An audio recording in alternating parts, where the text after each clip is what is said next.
Assalamualaikum warahmatullahi wabarakatuh. Bismillahirrahmanirrahim. Alhamdulillahirabbil alamin. Wa bihi nasta'inu ala umurid dunya waddin. Allahumma sholli wa sallim wa barik ala habibina wa syafi'ina Sayyidina wa maulana Muhammadin wa ala alihi wa ashabihi wa man tabi'ahum bi ihsanin ila yaumiddin. Amma ba'du. Bismillah, kita malam ini mulai ngaji lagi. Kita awali. Ini quotes-nya dari Descartes tentang prinsip hidupnya, motonya. Jadi katanya Descartes, I desire to live in peace and to continue the life I have begun under the motto, to live well you must live unseen. Ini motonya, padahal dia orang terkenal, orang masyhur, tapi motonya untuk hidup dengan baik, kamu harus hidup unseen, tidak dikenal. Kalau kamu dikenal orang, susah hidupmu. Jangan salah, mungkin banyak di antara kita yang cita-citanya jadi orang terkenal. Ingat-ingatlah, terkenal itu membuatmu sumpek. Maka motonya Descartes itu, to live well you must live unseen. Must I advance. Saat aku terlindung, tertopengi, tidak ada yang tahu, aku berkembang sebagai diriku sendiri pastinya. Tapi kalau banyak orang itu kan kamu harus mencocokkan macam-macam. Mau ngaji ke sini aja kan ya harus membayangkan di sana situasinya kayak gimana. Aku harus berangkat jam berapa, pakai baju yang gimana, duduknya nanti kira-kira sebelah mana. Itu kan kamu menata macam-macam. Kenapa? Karena ada orang lain dan kamu dikenal. Apalagi di sini temanmu banyak, itu kan kamu mendadak juga, wah nanti ada dia yang cerewet, nanti ada dia yang terus kamu kan menata strategimu sendiri. Tapi kalau tidak ada yang kenal, santai saja. Hari ini 1-2 mungkin mahasiswa banyak yang kenal saya, itu kan aku jadi tidak bebas. Mbok saya maunya ke sini tuh ya pakai kaos oblong biasa saja, santai aja. Sambil sarungan kelekaran di sini ngobrol biasa, anu karepku kan ngono, tapi kan tidak bisa. Karena kalau saya gitu, besok pagi mesti masuk WA, Facebook, terus populer di mana-mana sarungnya. Iya, oke. Dan tidak dikenal itu enak. Makanya tadi ada fase di hidupnya Descartes, dia uzlah, menjauh, tidak dikenal. Bahkan nanti di beberapa buku ada yang menyebut jangan-jangan Descartes ini mata-mata. Karena bisa nyamar, bisa tidak dikenal orang. Meskipun kalau katanya Descartes sendiri, yo kepentingannya ilmu, refleksi. Bagi yang suka meditasi, suka refleksi, suka kontemplasi, gayanya Descartes bisa ditiru. Life unseen, tidak terlihat orang. Kalau kamu sedang sendirian, tidak ada orang kan kamu bebas. Mau ngapain aja boleh, mau joget-joget, mau dangdutan kan tidak apa-apa. Tapi kalau banyak orang kan kamu mikir-mikir. Itu moto. To live well you must live unseen, must I advance. Terus cuma hidup sendirian bukannya hidup tidak ngapa-ngapain atau melarikan diri. Kalau Descartes hidup berfilsafat. To live without philosophizing is in truth the same as keeping the eyes closed without attempting to open them. Hidup tanpa berfilsafat itu sebenarnya sama dengan terus-menerus menutup mata tanpa berusaha membukanya. Kamu itu punya mata, banyak hal indah di sekelilingmu, bukalah. Tapi kamu lebih milih menutup mata. Ya kalau bahasa politiknya kamu milih status quo, pingin tetap kayak gini aja biar tidak berubah-berubah. Nanti kalau aku berpikir, kalau aku bernalar macam-macam, jangan-jangan kenyamananku ini terancam. Maka orang lebih milih tidak mikir, lebih milih sudah jalan seperti biasa saja. Itu kayak orang merem kalau bahasa Jawa nih.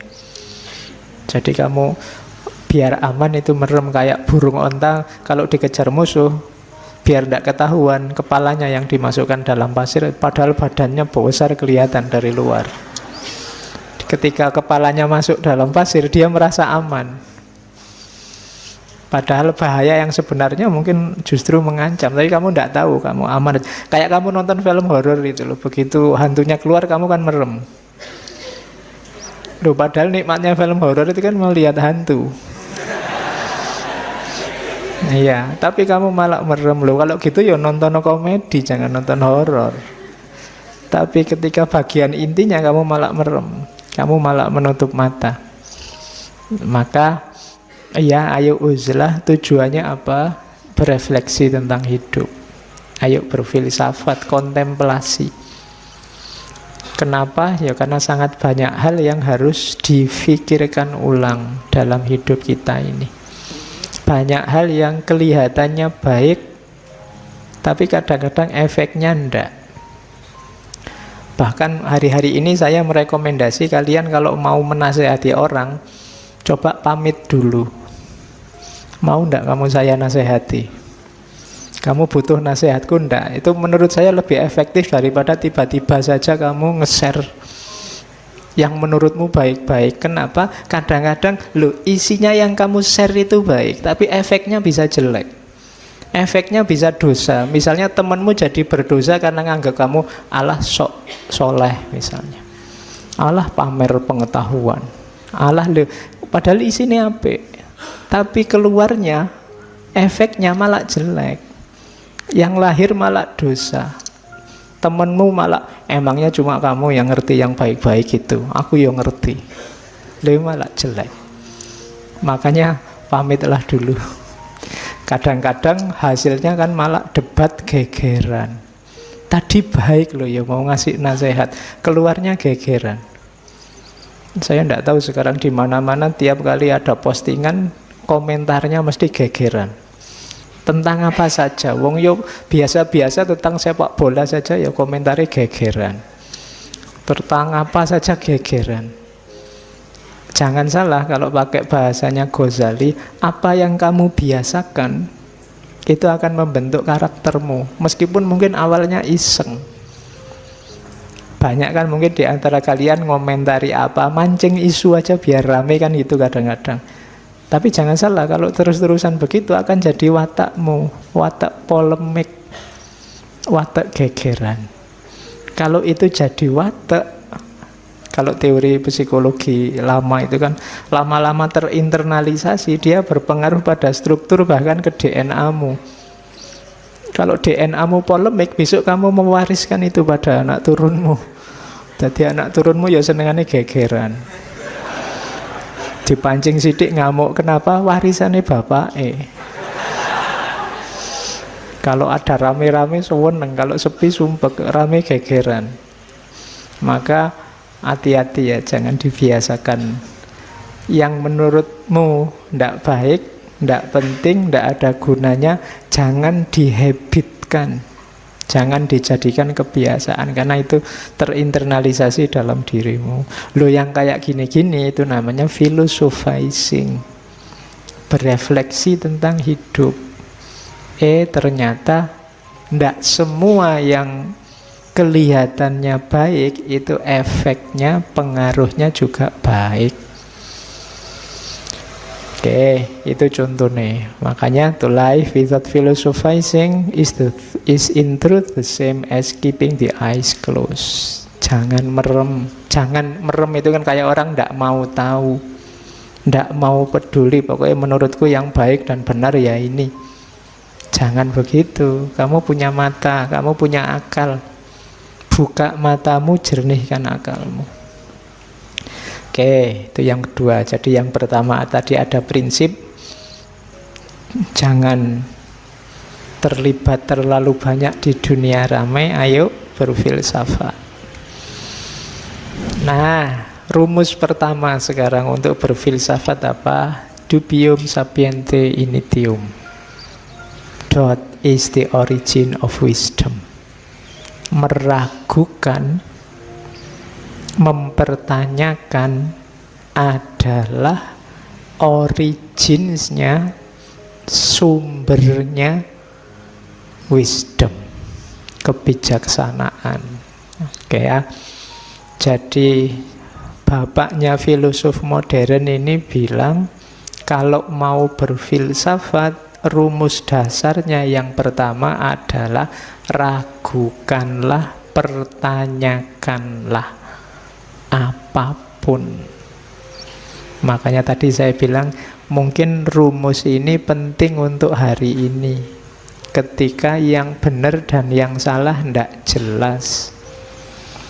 Kamu kan diserbu tiap hari oleh ribuan berita, ribuan informasi baru yang kamu sendiri kelagepen. Bingung kamu yang ini yang benar mana, yang tiap hari kamu capek goreng berita. Ya kan? Sekarang kan orang gitu. Ini gorengan, itu gorengan. Hari ini sampai isunya kan sampai level gorengan itu level tuman. Iya. Tiap hari kamu goreng, akhirnya tuman goreng. Kalau ndak goreng ndak enak. Dan gorengnya kan tipikal, kalau dari grup sana digoreng biar kelihatan jelek terus, kalau yang dari grup sini dikelola biar kelihatan baik terus. Maka sekarang apapun yang mampir di pikiranmu, yang terlihat oleh matamu, terdengar oleh telingamu, ragukanlah kebenarannya. Jadi malak bukan, yang baik terimalah, yang hoax bantahlah. Kalau di Descartes sebentar, iya kalau jelas bedanya hoax dan ndak. Kalau kayak hari ini ndak jelas mana hoax mana tidak, maka rumus paling jitu adalah ragukan semuanya, ujilah semuanya. Jadi ini rumus pertama dari Descartes. Doubt is the origin of wisdom. Nah, ilustrasinya begini nanti dari bukunya Descartes itu. Inilah yang disebut method of doubt, nyawa teorinya Descartes. Saya bacakan ceritanya Descartes, kenapa kok harus begitu. Bayangkan, katanya Descartes, ada orang yang membawa satu keranjang penuh apel. Terus dia takut beberapa apel di keranjang itu busuk, sehingga dia ingin membuang yang busuk itu agar tidak menyebar ke apel yang lain. Katanya Descartes, apa yang akan dia lakukan? Bukankah dia akan mengeluarkan semua isi keranjang? Kalau kamu bawa apel sak keranjang dan bagimu ada beberapa apel yang busuk, cara untuk mengambil apel yang busuk gimana? Mencari yang busuk gimana? Bukankah semua isi keranjang kamu tumpahkan, terus kamu cari yang busuk? Selanjutnya, bukankah ia akan mengamati setiap apelnya, lalu mengembalikan ke dalam keranjang apel yang masih bagus dan meninggalkan apel yang busuk? Dengan cara yang sama, katanya Descartes, mereka yang belum pernah berfilsafat secara serius, memiliki beragam pandangan dalam pikirannya yang ia masukkan sejak kanak-kanak, dan pasti ia juga percaya dan menganggap beberapa pandangannya ada yang keliru. Kita kan sejak kecil dijejali mungkin jutaan informasi, kamu punya banyak sekali pendapat. Kalau saya tanya, yang ada di kepalamu itu bagus semua, benar semua, baik semua, atau ada yang jelek, ada yang tidak benar? Pasti kamu akan jawab, ya ada pak, 1-2 yang jelek, 1-2 yang tidak benar. Berarti apa? Ya kayak apel dalam keranjang tadi. Kalau kamu berusaha memisahkan pandangan yang salah agar tidak mengacaukan pikirannya orang lain, cara terbaik yang dapat ia lakukan adalah menolak semua yang ia anggap benar sebagai belum pasti atau salah, lalu ia telaah satu-satu dan akhirnya mengambil semua yang terbukti benar dan tidak diragukan lagi. Berarti caranya apa? Kayak apel tadi, ditumpahkan semua, dipilih mana yang busuk, mana yang baik. Pikiranmu juga begitu, karena menurutmu ada beberapa yang salah, keliru, katanya Descartes. Ya sudah, tumpahkan semua sekarang. Ya tumpahkan itu bukan berarti dibuang. Pikiran bukan materi yang bisa dibuang, tapi berarti apa? Uji semua. Kenapa? Karena kayak apel busuk itu kan nular. Pikiran yang baik jejer pikiran yang jelek, itu kemungkinan besar yang tertulari yang baik jadi jelek. Isi pikiranmu bagus-bagus tapi ada satu dua yang rusak. Itu yang rusak ini biasanya yang mempengaruhi yang bagus. Maka sortirlah. Biar yang ada di kepala kita ini yang mantep-mantep saja, yang pasti-pasti benar saja. Dari situlah metode ini namanya method of doubt. Metode meragukan. Oke, cuma untuk bisa begini butuh pemberani. Tidak sembarangan orang berani semacam ini. Karena orang biasanya sudah terikat oleh kebenaran yang dia anggap pasti dalam hidupnya. Itu yang menurut saya sering jadi problem hari ini. Orang tidak berani menguji kebenarannya. Loh, yang diuji itu bukan yang salah, yang benar ini juga harus diuji. Makanya katanya Socrates, hidup yang tidak diuji itu hidup yang tidak ada artinya. An unexamined life is not worth living. Hidupmu tidak ada harganya kalau tidak diuji. Ketika kebenaran hidupmu tidak kamu uji, itu artinya kamu tidak paham tentang terhadap kebenaran itu. Setelah diuji, kamu kan tahu, oh ini memang benar. Ketika belum kamu uji, itu berarti sebelumnya kamu hanya ikut-ikutan saja. Jadi, yang pertama, method of doubt. Ragukan semuanya, tidak satu-satu. Oke. Terus caranya gimana kemudian, Pak? Milih yang benar, mana yang busuk, sampai ke yang pasti benar. Ini epistemologinya Descartes nanti yang dikenal dengan 4 aturan, 4 rules. 4 aturan berpikir. Kalau ini rumus-rumus generalnya, rumus umumnya. Yang pertama, jangan percaya apapun sampai terbukti kebenarannya. Ini yang nyawanya meragukan tadi. Caranya membuktikan kebenarannya gimana? Ya diuji. Cara mengujinya gimana? Yang pertama, analisislah setiap masalah dengan memilah semua bagiannya. Contohnya apa? Teh ini ada tehnya, ada tempatnya, ada tutupnya, ada tatakannya, ada dia diletakkan di mana, hubungannya sama saya, hubungannya sama kalian, kapan dia dikeluarkan, kapan nanti diambil lagi. Ini kan unsur-unsur yang ada hubungannya dengan teh ini. Kamu pilah-pilah semua, itu namanya analisis. Bagi yang nulis skripsi, nulis tesis, ketika ada perintah analisis lah, atau saya pakai metode analisis, Pak, itu berarti apa? Kamu keluarkan semua variabelnya, terus kamu lacak hubungan-hubungannya. Mikrofon ini ada tatakannya, ada tiangnya, ada pendolnya, ada... Ini kan variabel-variabelnya. Ini gunanya apa, tiangnya gunanya apa, kemudian tempatnya suara gunanya apa. Ini kan unsur-unsurnya. Terus hubungannya tiang dengan tempatnya suara, tiang dengan tatakan, dan seterusnya. Itu namanya dianalisis. Ketika kamu dapat satu pernyataan misalnya, coba cek pernyataan ini tentang apa, unsurnya apa saja. Baik itu politik, budaya, sosial, ekonomi, coba cek variabel-variabelnya. Kalau sudah, lacak kemungkinan-kemungkinan dari masalah itu. Oh, ini mungkin maksudnya A. Oh, ini mungkin maksudnya B. Oh, ini mungkin maksudnya C. Ini kemungkinan-kemungkinan. Orang ini tiba-tiba jam 12 malam kok WA terus tanya sudah tidur apa belum.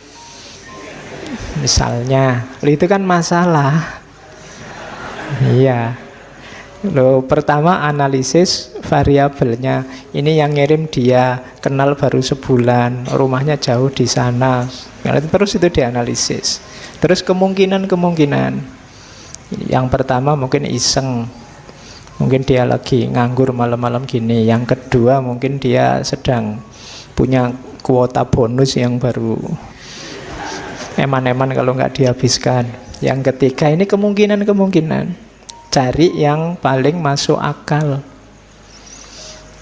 Jadi identifikasi kemungkinan-kemungkinan. Terus biasanya setiap masalah itu ada, katakan variabelnya banyak, selesaikan satu demi satu variabel itu. Temukan step by step yang mulai yang paling mudah sampai yang paling sukar. Oh, ini yang jelas aku kenal dia. Kemudian apakah dia senang apa enggak, itu langkah selanjutnya. Terus WA-nya ini maksudnya apa. Jadi yang paling mudah sampai yang paling sukar, diurut, selesaikan satu-satu. Jadi kalau ada masalah, cara menyelesaikannya level. Itu metode yang ditawarkan oleh Descartes. Ini nanti menginspirasi lahirnya metode ilmiah, penelitian-penelitian di dunia modern. Jadi ini basisnya nanti yang kita kenal sebagai metode ilmiah.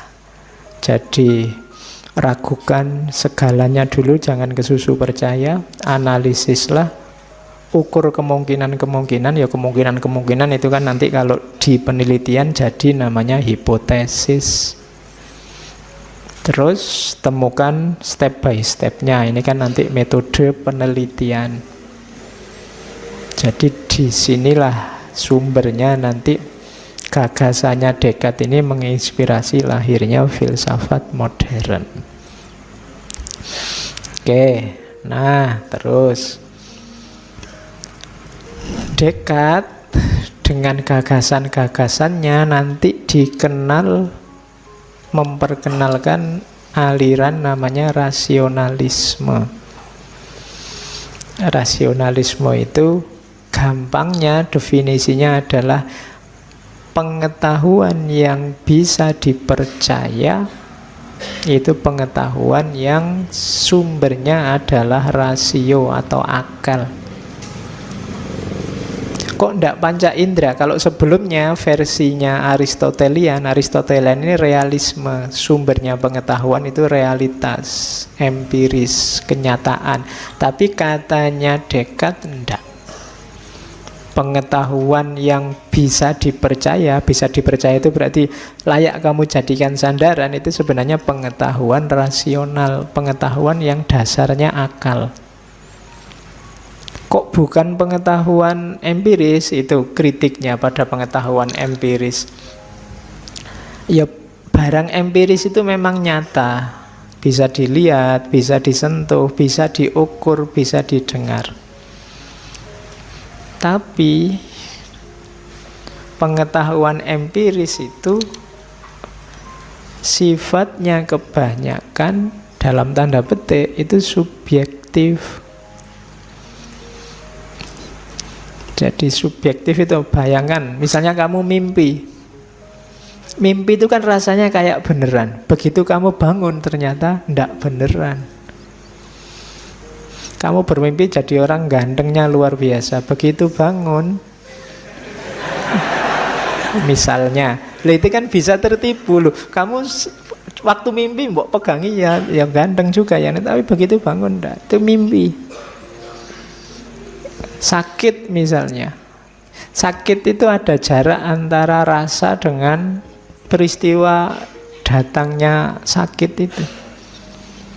Apalagi kalau ukurannya ukuran durasinya, intensitasnya itu pasti sangat subjektif. Apalagi kalau ngomong besar kecil itu juga subjektif. Pengalaman-pengalaman empiris itu ada jarak, sehingga rasa sensasi empiris itu tidak pasti. Jadi orang tidak bisa ngukur kenyataan hanya berdasar empiris. Tapi kalau akalnya terlibat, tidak. Kayak dulu waktu kecil, kamu SD kan dikasih contoh pensil yang dimasukkan ke air. Terus, oh iya, kalau pakai mata saja panca indera kelihatannya patah. Tapi kan kamu yakin itu tidak patah, masih lurus. Dari mana? Akalmu yang hilang. Jadi akal lebih bisa disandari, katanya Descartes. Gunung itu kamu lihat dari jauh, dari sini kamu lihat Merapi, kelihatannya Merapi itu kan halus sekali kan. Tapi akalmu bilang, wong gunung itu geronjal-geronjal, banyak jurangnya, banyak itunya, Pak. Ya menurut saya ya ndak halus itu. Padahal matamu bilang itu halus. Tapi kamu simpulkan ndak halus. Siapa yang bilang gitu? Mata. Sama kayak rembulan. Rembulan itu kan kalau penyair-penyair, wah indah sekali wajahmu kayak rembulan kan gitu. Itu pakai mata. Tapi kalau pakai akal, orang tahu bahwa bulan itu banyak kawahnya, jeglong-jeglong. Jadi kalau kamu dibilang wajahmu kayak rembulan, itu kalau pakai akal harus tersinggung. Oh ini melecehkan sekali. Oke. Nah, dari mana bisa tahu kok bahwa bulan itu jeglong-jeglong? Saya sudah belajar, akalmu yang selama ini bisa merangkai apa yang didapat oleh panca indera. Jadi katanya Descartes, enggak, rasio lebih bisa disandari. Kenapa kok bukan realitas di luar rasio panca indera? Realitas panca indera itu dikonstruksi oleh pikiran. Tergantung pikiran. Jadi pikiranmu sedang apa itu kan berpengaruh terhadap pencerapan panca inderamu. Kalau kamu sedang ngantuk ikut ngaji ini, mungkin ya yang kamu serap beda. Yang kamu lihat apa, yang lain lihat apa. Indah tidak indah itu kan urusannya mata, tapi sebenarnya yang kerja akal. Halus atau tidak halus, tangan ini kan cuma merasakan sensasi. Yang menyimpulkan halus atau tidak akal. Jadi katanya Descartes, enggak, rasio lebih kuat. Nanti kita lihat sampai belakang akan kelihatan di mana kuatnya rasio. Oke, sekarang kita mulai berfilsafat. Jadi prinsipnya rasional, meragukan. Sekarang saatnya mengejar kebenaran dengan bekal akal. If you would be a real seeker after truth, it is necessary that at least one in your life you doubt as far as possible all things. Kalau engkau ingin jadi pencari kebenaran yang sejati, maka seharusnya setidaknya sekali dalam hidupmu engkau ragukan segala sesuatu sejauh engkau mampu. Rumusnya ini, ragukan segala sesuatu sejauh engkau mampu. Sak kuatmu wis, coba kamu analisis semua hal dalam hidupmu, coba kamu uji, kamu ragukan. Dari situ nanti kuncinya kamu menemukan kebenaran. Jadi tidak boleh manut saja, tidak boleh ikut saja, kejar sendiri kebenaranmu. Karena kadang-kadang mungkin kebenaran versi mereka tidak selalu cocok dengan kebenaran versimu. kejar itu kebenaran. Mulailah nanti yang dilakukan oleh Descartes di tulisannya. Kalau ini argumen meditasi yang pertama dari bukunya Descartes, Dream Argument.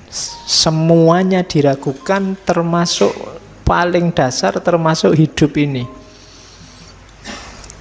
Hidup ini nyata atau tidak? Yang pertama dijadikan argumen oleh Descartes adalah mimpi. Katanya Descartes, aku sering merasakan banyak hal sama persis seperti yang aku rasakan dalam mimpi. Tidak ada tanda pasti untuk membedakan mimpi atau sadar. Pertanyaannya, apa jaminannya bahwa detik ini kita tidak sedang mimpi? Toh waktu kamu mimpi kan kamu kayak biasa gini merasa, ya ini sedang ngaji, jangan-jangan ini mimpi. Itu nanti di salah satu kitabnya Ghazali ada ilustrasi itu. Jangan-jangan hidup ini mimpi. Sebagaimana kamu sadar dari mimpi terus, oh alah ternyata nangis-nangis tadi malam itu aku cuma mimpi toh. Besok jangan-jangan setelah kamu meninggal dibangkitkan, kamu baru sadar dunia yang jungkir balik kayak gini ini ternyata cuma mimpi. Itu ilustrasinya Ghazali. Kesadaranmu di alam barzah besok sama kayak kesadaranmu setelah bangun dari tidur. Nah, cuma Descartes tidak di situ, cuma concernnya apa jaminannya bahwa malam ini kita ngaji ini bukan mimpi. Sementara waktu kita mimpi kan kamu juga tidak bisa membedakan ini nyata apa mimpi. Atau jangan-jangan saya sedang mimpi ngisi ngaji padahal ini bukan aku, tapi kalian mimpi sebagai aku, kan kadang-kadang bisa begitu. Kamu kan kadang mimpi jadi orang lain, mimpi jadi siapa, melakukan apa. Jadi mungkin kamu mimpi sebagai Jokowi terus kamu gayamu kayak presiden, lu cuma mimpi. Atau jangan-jangan Jokowi sedang mimpi jadi kamu sekarang.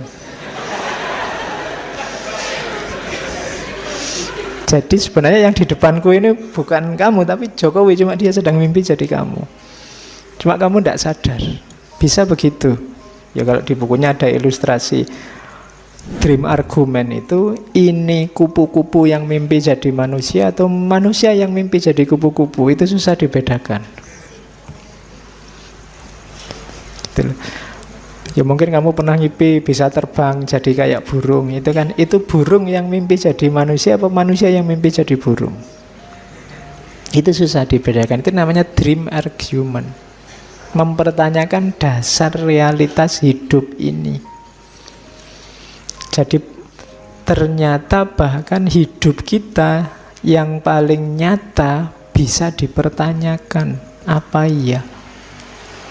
Kamu sudah bela-belain tawuran, bela-belain bikin berita bohong, bela-belain capek bikin hoax setiap hari, alah ternyata mimpi.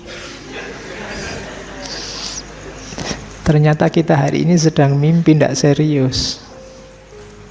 Nah, itu serangan pertama, serangan meditasi pertama dari René Descartes. Apa sih buktinya bahwa hidup kita ini nyata? Ya rasanya nyata Pak. Apa-apa saya alami persis. Saya haus ya minum, lapar ya makan, tidur. Loh, padahal dalam mimpi ya persis begitu. Kamu ya ada laparnya, ada hausnya, ada pingin ke WC juga. Nanti kalau pipis terus jadinya ngompol itu kan. Tapi persis itu, kamu tidak bisa membedakan. Makanya kalau ngalami yang sangat seneng apa tidak seneng kan terus coba dicubit, jangan-jangan mimpi. Ya kalau saya tidak usah dicubit, nanti kalau bangun beneran kan tidak enak. Mimpi apa ya aku siang ini kok dapat rezeki luar biasa. Coba dicubit, tidak usah dicubit, nanti kalau bangun beneran hilang rezekinya. Cuma tidak bisa membedakan kamu antara mimpi dan tidak mimpi. Jadi argumen pertama dari Descartes itu dream argument. Terus argumen kedua untuk menggugat realitas, namanya deceiving God argument dan evil demon argument. Jangan salah, Descartes ini sangat religius. Ya, dia percaya Tuhan dengan gaya dan argumennya sendiri. Katanya Descartes, kita akan percaya ada Tuhan yang maha kuasa. Dengan kekuasaannya, Allah bisa membuat kita tertipu loh. Tuhan bisa membuat kita tertipu. Bahkan tentang pengetahuan-pengetahuan matematis yang sangat jelas. Kita mungkin keliru. Kan ada doanya itu kan, makanya kita berdoa arinal haqqo haqqo. Allah bisa yang benar itu ditampakkan jadi salah, atau sebaliknya salah jadi benar. Yang nyata jadi semu, yang semu jadi nyata. Kan kita percaya begitu. Apa jaminannya bahwa yang kita anggap nyata dan benar hari ini sebenarnya tidak atas kuasanya Allah? Kamu tidak bisa jawab mesti, katanya Descartes. Jadi kalau kamu percaya Allah berarti lebih rumit lagi. Tidak ada jaminan bahwa yang kamu lihat, kamu rasakan, kamu indra hari ini itu persis apa adanya seperti yang kamu lihat dan kamu rasakan. Seandainya kamu jawab, tidak mungkin Pak Allah begitu, masa Allah mau bikin trik misalnya. Oke deh kalau bukan Allah, kamu percaya setan kan? Nah, itu evil demon. Setan kan bisa menggelincirkanmu. Yang benar, yang nyata jadi seolah-olah baik dan jadi seolah-olah jelek dan fiktif. Itu gayanya setan kan bisa begitu, menggelincirkan. Apa jaminannya bahwa hari ini kamu tidak sedang tergelincir, tidak sedang tertipu? Ya makanya kayak tadi ya, jangan lupa doa arinal haqqo haqqo itu. Tidak ada jaminannya. Jadi yang kamu anggap benar bisa saja salah, yang kamu anggap salah ternyata benar, mungkin saja. Kenapa? Wong Allah bisa membolak-balikkan pandanganmu, atau kalau tidak setan aja bisa menggelincirkanmu kok. Loh, kalau orang sedang terbolak-balik hatinya atau tergelincir kan ya pastinya dia tidak sadar, tetap merasa dirinya benar. Wong yang korupsi, yang narkoba aja bisa merasa dirinya benar kok. Dari mana? Terbolak-baliknya pandangan. Jadi tidak ada jaminan yang kamu anggap nyata pasti benar hari ini itu pasti benar. Jadi ini refleksi selanjutnya dari seorang Descartes. Ini langsung menyerang dasar kenyataan hidup kita. Makanya saya bilang tadi, hanya orang-orang pemberani yang berani masuk ke ranah ini. Tapi nanti kita lihat penyelesaiannya Descartes. Oke ya. Jadi atas dasar mimpi, atas dasar keimanan kita pada Tuhan, atau kepercayaan kita ada makhluk namanya setan yang menggelincirkan, paling tidak karena ada tiga ini kan, kebenaran kenyataan hidup bisa dipertanyakan. Maka katanya Descartes, kalau kita meragukan segalanya, apakah itu dunia material sama dunia spiritual, wah berarti semua tidak bisa dipercaya Pak. Iya, tapi kalau kamu sudah begitu, kamu akan sampai pada titik ada sesuatu yang bisa dipercaya, pasti. Ini paling dasar. Apa itu yang pasti bisa dipercaya? Ada kamu yang sedang meragukan. Itu pasti. Tadi kan semua kamu ragukan. Nah, ada yang pasti, kamu yang sedang meragukan ini pasti ada. Dasarnya itu. Berarti apa? Oh, sekarang kita punya landasan dari semua kebenaran tadi. Seandainya semua kita ragukan, masih ada satu hal yang pasti, yaitu kita yang sedang meragukan, kita yang sedang berpikir tentang kebenaran tadi. Ini pasti ada, berarti pasti benar. I think, I doubt, aku yang meragukan, aku yang berpikir, menunjukkan dia pasti ada. Wong yang berpikir tadi tentang Tuhan kah, tentang mimpi kan, berarti kan ada yang sedang berpikir. Berarti ini pasti ada. Aku yang berpikir ini pasti ada. Nah, karena pemikiran pasti ada, berarti aku juga pasti ada. Aku yang berpikir juga ada. Nah, dari situ keluarlah adagium yang sangat terkenal dari Descartes bahwa I think therefore I am, cogito ergo sum, sepong dong sesuai. Jadi aku berpikir berarti aku ada. Seandainya semua hal tadi kita ragukan, termasuk kenyataan hidup, masih ada satu yang pasti, yaitu aku yang sedang berpikir. Kalau ini tidak bisa dibantah. Kalau ini dibantah, lah tadi yang meragukan mimpi, meragukan Tuhan, setan, dan macam-macam tadi siapa kalau bukan kita? Kenapa? Keraguan itu kan ada tadi. Berarti yang meragukan juga ada. Jadi aku berpikir, maka aku ada. Jadi awal mulanya di situ. Jadi ini dasar refleksi. Ini titik awal, bukan puncaknya. Titik awal untuk berefleksi berarti I think dan I don't. Aku berpikir dan aku yang meragukan. Terus, nah, dari situ nanti muncul turunannya. Jangan salah, aku berpikir maka aku ada. Itu nanti masih ada selanjutnya, efeknya, kesimpulan logis selanjutnya dari aku yang berpikir. Oke. Pertanyaannya selanjutnya kan, dari mana kok tiba-tiba ada aku yang berpikir? Asal-usulnya kok aku bisa berpikir tadi dari mana? Kemampuan berpikir itu dari mana? Pertanyaannya kan itu. Jawabannya Descartes. Disitulah nanti ada namanya innate ideas.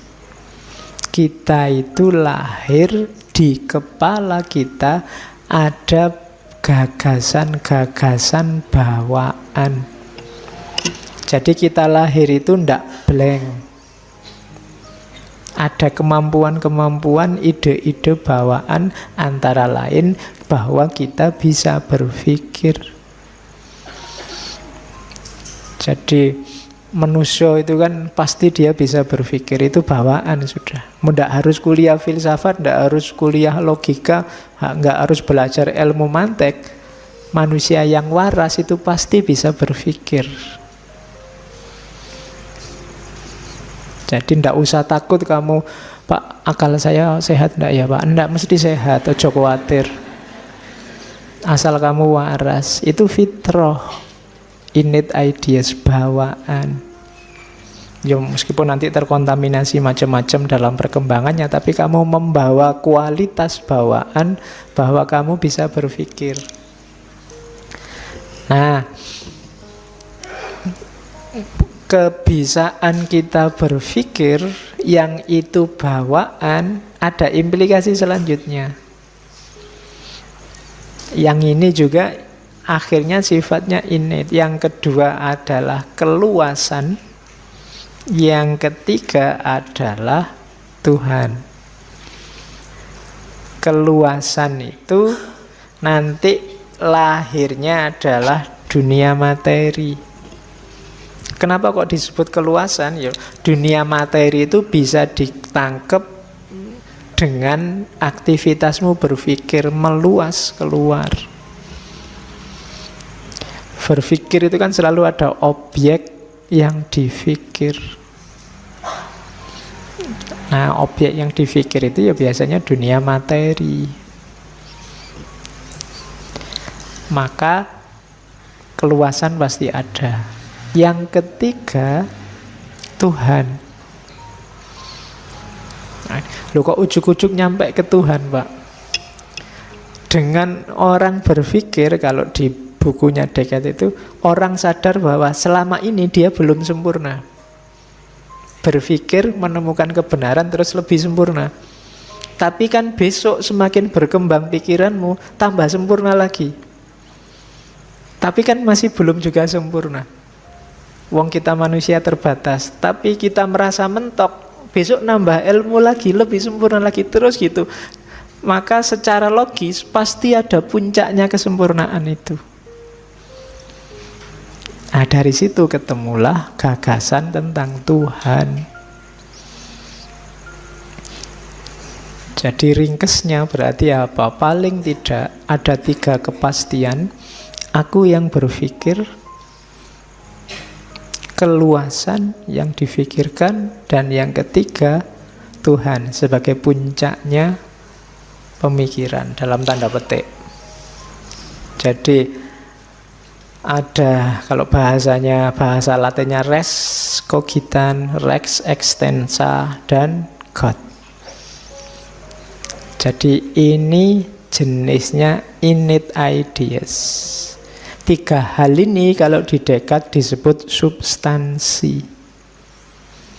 Jadi ada 3 substansi: berpikir, keluasan, dan Tuhan. Ya, kalau pakai istilah dunia, ada dunia pikiran, mind, ada dunia materi, dan ada dunia wilayah ketuhanan.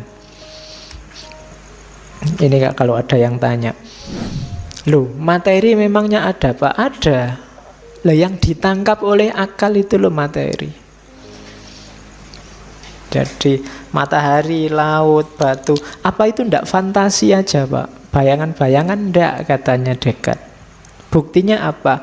Secara kuantitas bisa diukur. Bisa kamu rasakan panjangnya, lebarnya, luasnya. Setiap orang kalau ngukur kan sama, berarti dia memang ada. Akal bisa menangkap dengan jelas. Meja ini tingginya sekitar 0,5 meter misalnya. Jadi itu kan saya yang ngukuri 0,5 meter, kamu juga 0,5 meter, berarti memang dia ada. Kalau imajinasi kan mungkin yang ada di kepalaku sama kepalamu beda. Wah, meja ini eksotis sekali Pak, wujudnya kayak lain, itu kan kamu bisa ngarang. Tapi enggak, kalau saya ngomong kuantitas, itu sama kita. Meja ini ditutup oleh taplak warnanya hijau, itu kan sama. Kecuali yang buta warna nanti dianggap biru. Kan ada yang kebolak-balik biru sama hijau. Oke, itu nguatiri kalau pemilu. Maunya maunya nyoblos warna hijau, kenanya warna biru nanti.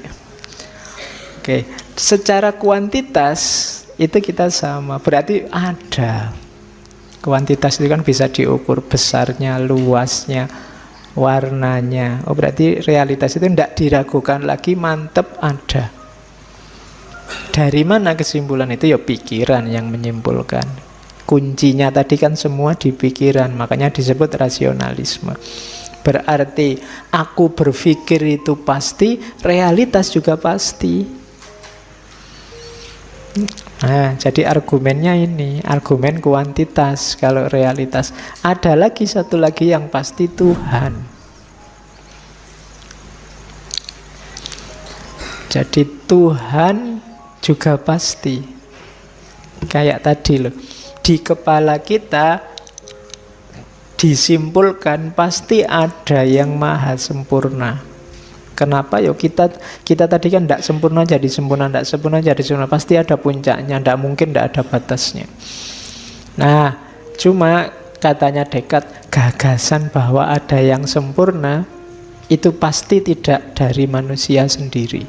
Kenapa? Karena manusia itu tidak sempurna. Pasti adanya dari Tuhan. Jadi Tuhan itu pasti ada. Argumennya namanya argumen ontologi. Ini balik ke ngaji yang dulu ya. Argumen ontologi itu menyimpulkan Tuhan pasti ada dengan akal saja. Biasanya orang menyimpulkan Tuhan ada itulah, lihatlah alam semesta ini, lihatlah keteraturannya, lihatlah kan gitu. Tapi dengan akal saja bisa. Jadi dengan akal itu gini loh. Tuhan itu kan maha, diasumsikan maha bijaksana, maha tahu, maha kuasa, maha, pokoknya maha segalanya. Maha itu kan puncaknya. Nah, sesuatu tidak bisa disebut maha kalau dia tidak ada. Gitu loh. Kalau Tuhan itu kita simpulkan punya banyak sifat maha, berarti dia pasti ada. Kenapa? Wong dia maha kok. Masa maha tidak ada? Dia maha kuasa, tapi Tuhannya tidak ada, kan tidak mungkin. Kalau dia maha pasti ada. Kalau dia kamu sebut maha tahu, dia pasti ada. Kalau kita kan cuma sekedar tahu, kalau Tuhan maha tahu. Karena dia maha tahu pasti